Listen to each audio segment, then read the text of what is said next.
Tapos, habang nagbibideo ako, mag-picture-picture ako. Device or diba? Ikaw na lang pala mag-ano. Ayan yung gagamitin ko mag-ano. Tama portrait pero may sa YouTube kasi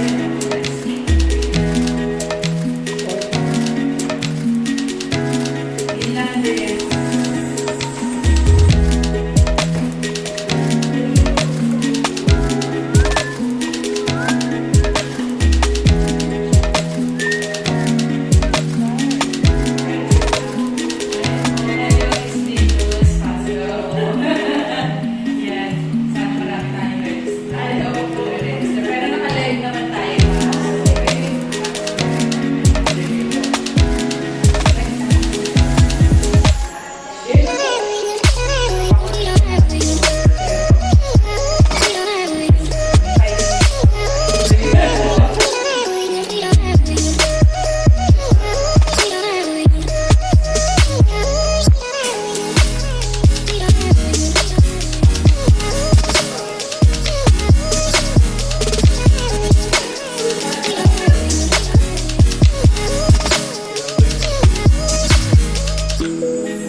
Kita naman yung tao. Kita naman yung alang-ala ko. Bagay, one view lang naman siya.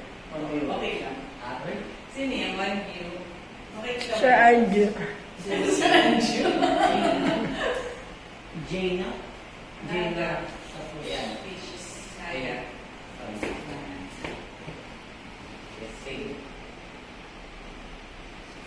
Paano pa yung sineset-up niya? 206. Natokyo siguro. The live. Bakit?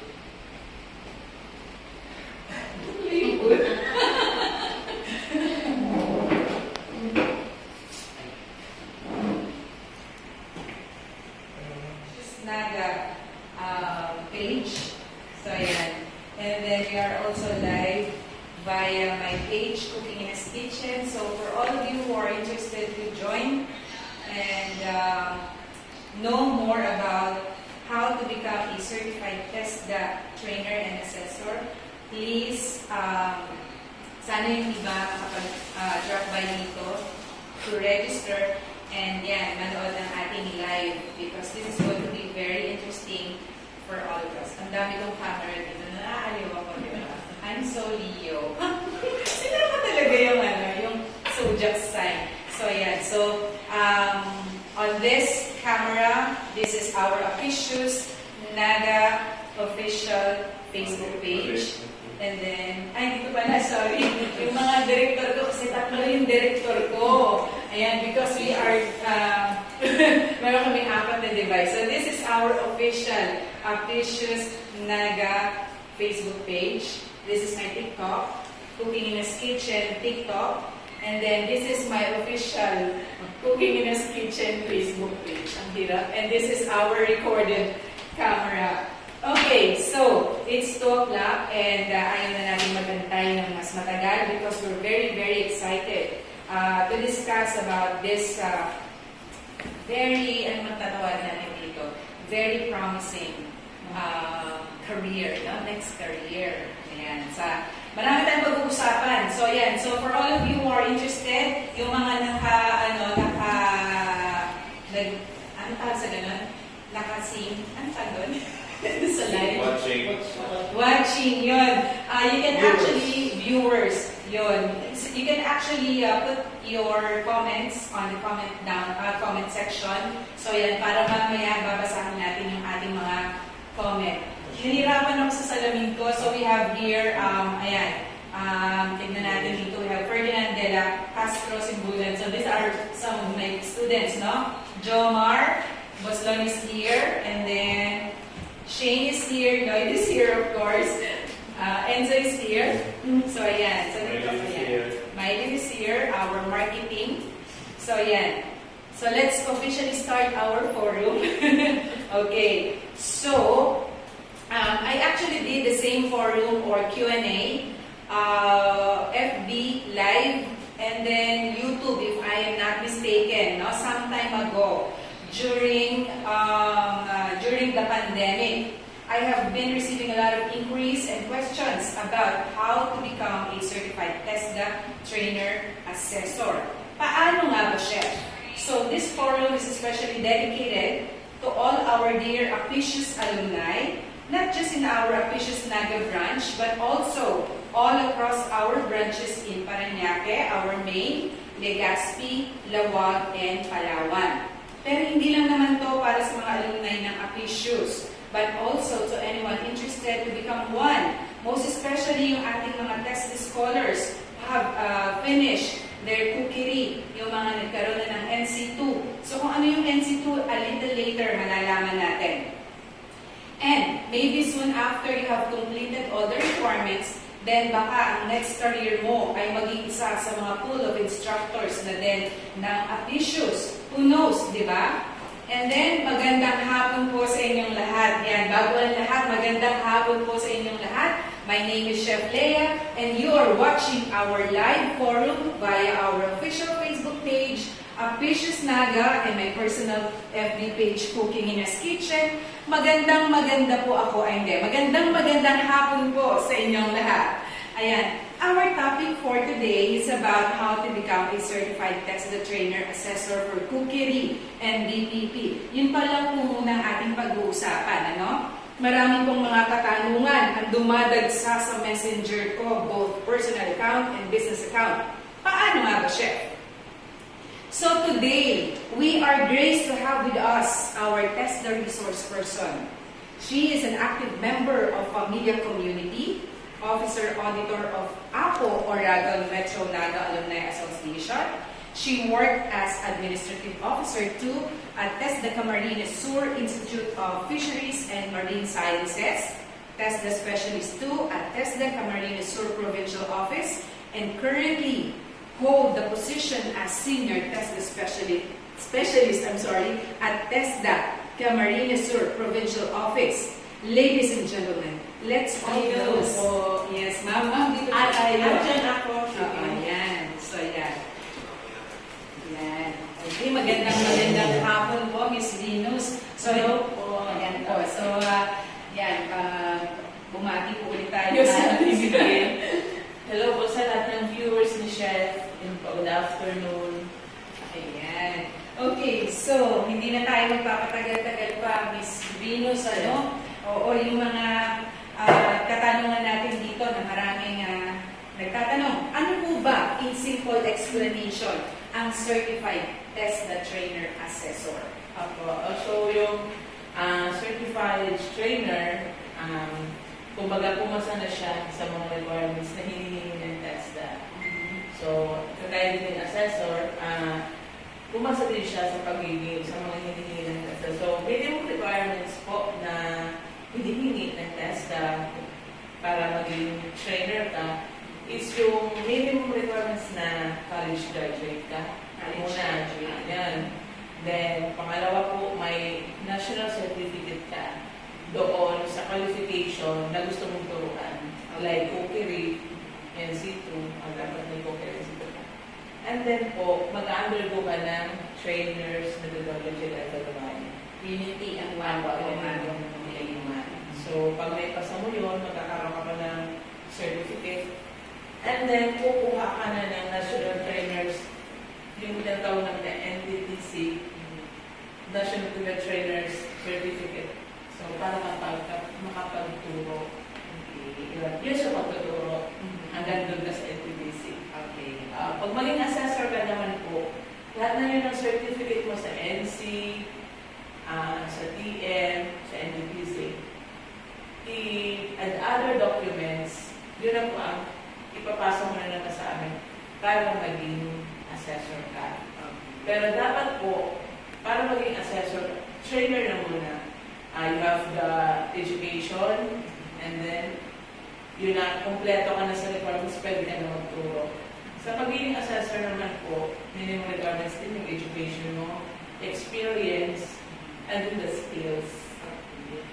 Kasi, halimbawa na yung minimum of 3 years na nagtuturo ka na, ako ka maging assessor. Ako, minimum lang yung po yun. So, with that span of years, siguro, hasa ka na sa qualification mo, pwede ka na makapag-assess. You have the skills na.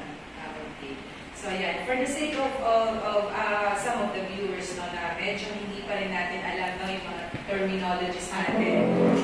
So, yung sinasabi ni Ma'am Venus, no, na cookery NC2, for example, here in Apicius, no, meron tayong tinatawag, may stage or merong level dito sa school na the students will undergo na sa cookery NC2.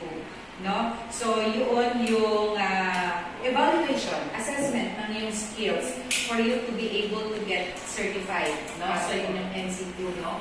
So, yun. Kung halimbawa, ikaw ay culinary student na meron ka ng NC2, all you have to do is parang approach and test the office, no?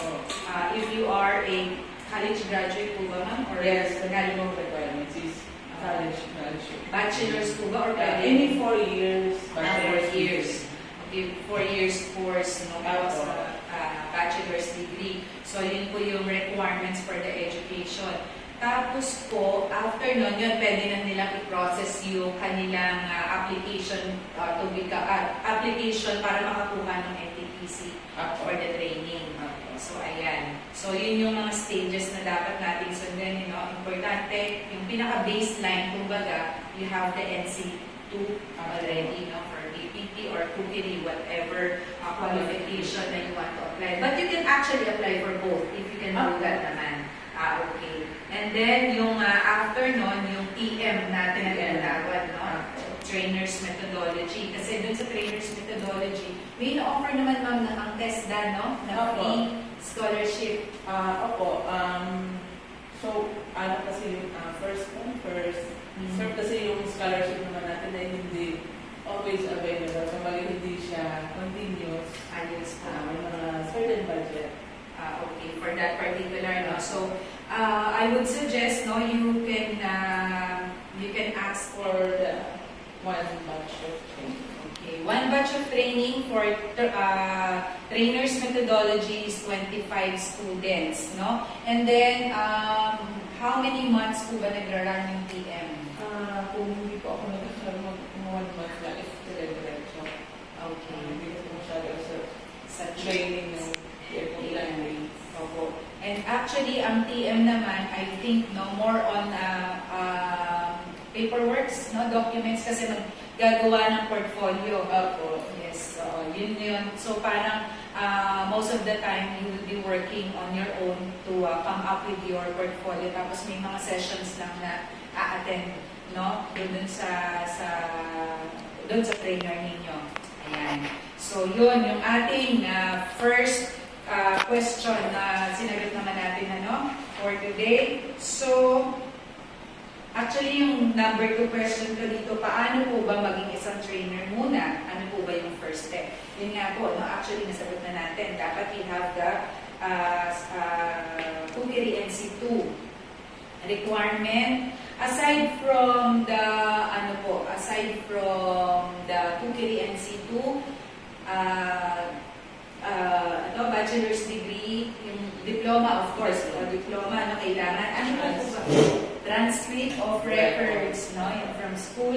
Tapos yung picture, kailangan din ng picture, na may pangalan. Yun yung may pangalan po. You fill up the application. And then, yes, most importantly, mag-fill out kayo na application sa TESDA. They're actually giving out application para for that particular, no?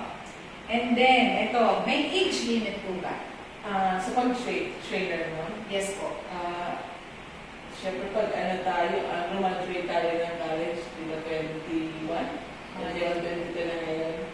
So, may mga younger na nag-graduate like 19 or 20. Pwede naman. So, till 60. 60. Ayun po. Bago hanggat kaya. Actually, kung 65, kaya pa, pwede naman. So, yan. So, ibig sabihin, after you graduate, pwede ka nang maging test the trainer. Do we require, for example, sa cookery, no, before you teach, no, as for my understanding as a chef, no, do I need to have an experience Sa pag-teach, pag-teach? if you are working already, you have the experience na if fresh graduate, pwede naman ma'am, kung siguro yun ang fashion mo, halimbawa pagluluto, fashion mo yun, so you have the prior knowledge. So you can teach. Okay. So it's an advantage if you have the experience already, but it will not stop you naman if you are a new graduate, parang po, at least, kumbaga parang maituturo mo naman kung ano yung theories, no, more on theories, and then along the way siguro, patututunan. Yes. Actually, ang mga advice ko sa mga students ko, ako kasi parang I've gone through a lot of stages in my life. Parang nagdadrama na naman ako dito, no? Parang ito na yung last part of my parang calling. Parang ang lalim talagang arte-arte ko. Ibig sabihin, yung parang I already work in a commercial kitchen. I put up my own business in bakery. And then I work in a corporate setup. And then parang may eventful parang happening in my life. Kaya ako napunta sa teaching. So parang ito na yung hindi naman last stage of my life, ano? Parang ito na yung continuing ko until my retiring years. Yun. So I would always suggest to my students na you can actually work in a commercial kitchen to gain more experience para pag nagturo ka, may share ka sa mga estudyante natin. No? Parang ganon. So yun yung ating sinasabi natin dyan. Okay? Ayoko talaga nagsasalita, baka mamaya yung buhay ko na naman ang maikwento ko. Okay. So, age limit. Ayun na nga po, nasagot na natin. Background. So, parang ang pinag-uusapan natin dito na background is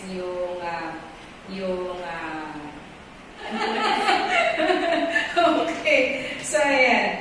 And then, ito, I have been getting a lot of question about this also. Yung validity. Okay. Sa trainer naman po, hanggat hindi pa expired yung mga certificates mo, valid ka pa magturo. Yung NC, 5 years yun. 5 years ang validity nun. Yung TM, gano'n din. Pero yung NTTC mo, tsaka TM mo, magkapare. Yung NTTC mo, tsaka yung NC mo, magka-same yun ng validity. So pag nag-expire po yung national certificate mo, expire din yung NTTC mo. So hindi ka po makakapagturo pag expire yun. So you have to renew that certificate. Okay. So, yun. I-renew nyo siya. So, dapat sabay din siya. Now, ang question after that, no? Kung renewal po ba, mag-undergo pa rin ba sila ng assessment? Hindi na po. Pag yung hindi na po mag-undergo ng reassessment pag yung qualification nila ay walang migration or kung sa madaling sabi, walang pagbabago doon sa training regulations or sa competency assessment tools. Kung walang pagbabago po doon, renewable po yung certificate. Pero pag nagbago po yung training regulations, may mga updates, unlike po sa assessment, pag may mga bagong gagamitan or bagong na in-update, magre-reassess po sila. Okay. Yun. Good, rin, no, ma'am. May question ako dito with regards to the renewal. Kasi may tinatawag tayo ngayon na 21st century integration. So ako, valid pa yung aking, what they call the certificates. So pag nirenew ko po ba yung makaka-apekto, yun po ba yung integration na tinatawag natin? Or wala naman? Wala namang 21st century integration dun sa renewal ng assessment. Wala naman. Hindi naman po kami naghahanap na 21st.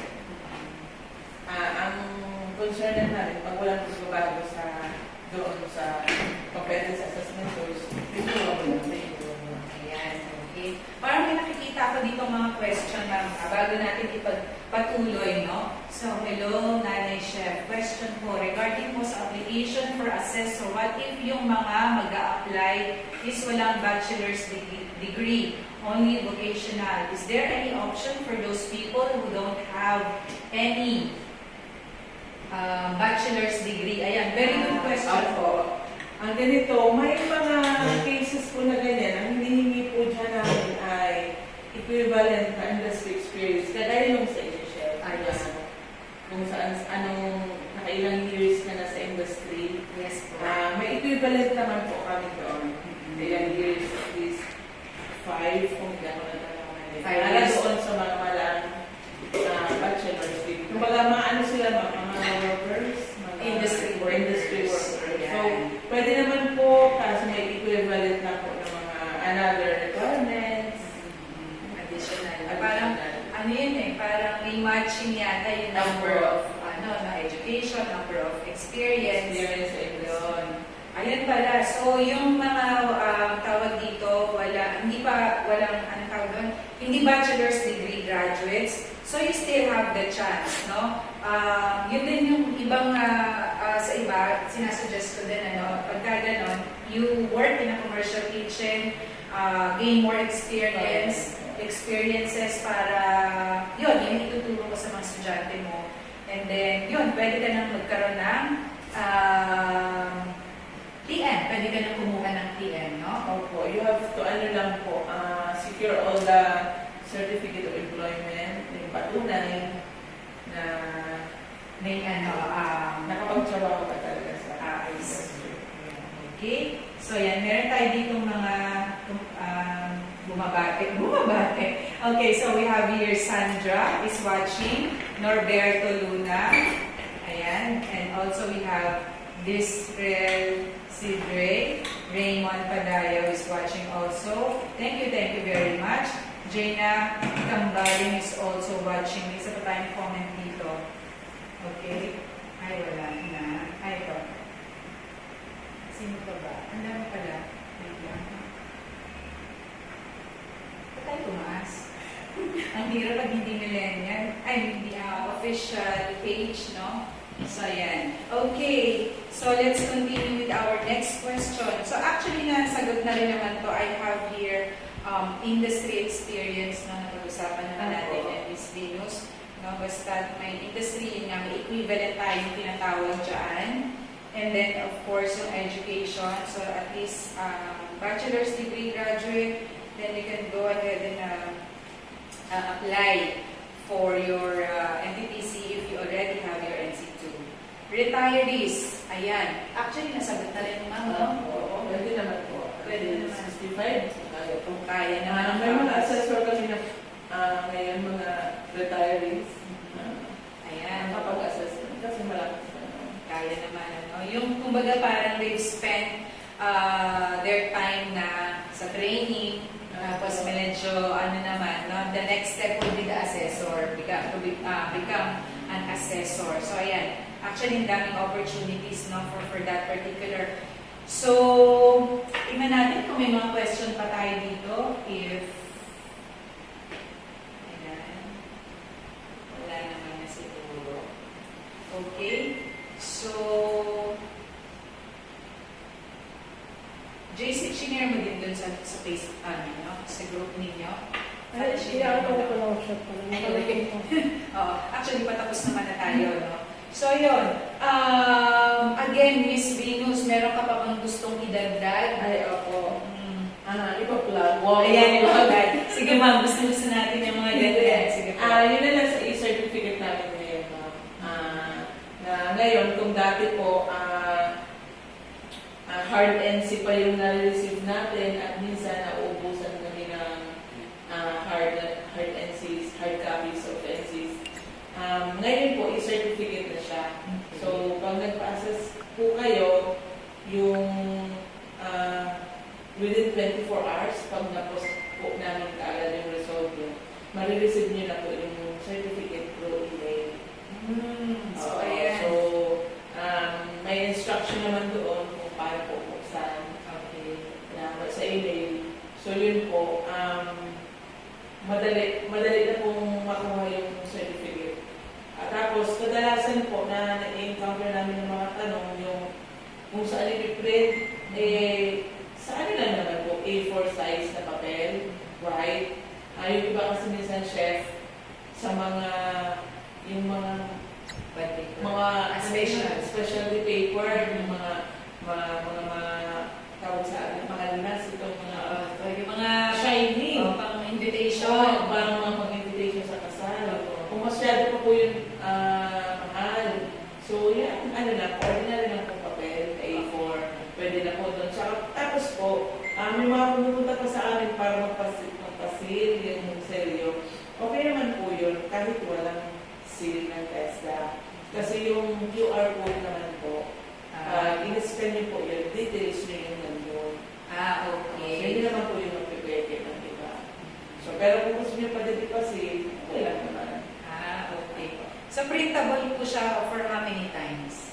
Hanggang hindi nag-expire. Hanggang hindi nag-expire. Okay. Ipamigay, mag-print ka na ng isang ring, pwede naman. Pamigay mo sa mga kamag-anak mo. Very, very proud ka, di ba? Opo. Yun po. So, yun. Tsaka, karamihan naman po, di ba ngayon, through electronic. So, kung mag-a-apply ka ng mga company, di ba, pinapasend lang naman. So, convenient. Yes. I think that's very, very convenient. And this innovation is really good, no, from TESDA. So again, guys, your assessment, your certification for NC2 is now printable. You can actually access it through your email. So may scan lang kayo, dito ko lang dapat may QR code doon, scan nyo, then you can probably print out as many as you want. So yeah, very convenient na yung ating TESDA NC2 certificate. So lahat ng qualification naman. Hanggang kung renewal, kahit na yung na-receive mo pa noon yung hard NC, pag nag-renew ka, i-certificate na pamilibigyan sa'yo. Okay. So, may waiting time po ba again sa renewal? Wala po. As okay naman yung dala mong papeles, may certificate of employment kang kasama, dala-dala. So, yun, hindi ka na magpapa-picture sa studio, doon ka na po mismo sa amin pipicture namin. And magsisignature. Parang sa FBI. And then you can send it to your employer. Kung nandito ka sa Pilipinas or nasa ibang kung saan kang lugar, kailangan ng employer mo, kung sino man kamag-anak mo, ng NC2 mo, then you can send it via email. Opo. Tsaka ano pa po pala, yung mga OFW natin, na mga nasa ibang bansa ngayon, currently, gusto nila mag-renew ng kanilang NC. Diretso lang po sila mag-email sa central office. Central office po yung magpa-process ng kanilang e-certificate. Wala po sa mga provincial offices. Okay. So, mag-email po sila. May website naman po diba kami na mga anyone can access naman po ng website namin. Pwede po sir man-communicate. Okay. So yun, no, yung mga nagtatrabaho abroad, no, tapos nag-expire yung NC2 ninyo, then you can actually renew your NC2 via email, ano? Email mo po sila sa central office and then yung central office po ang magbibigay sa kanilang step by step na gawin nila. So, hindi nila kailangan umuwi para renew lang. Okay. So, ayan. Malapit na naman tayo.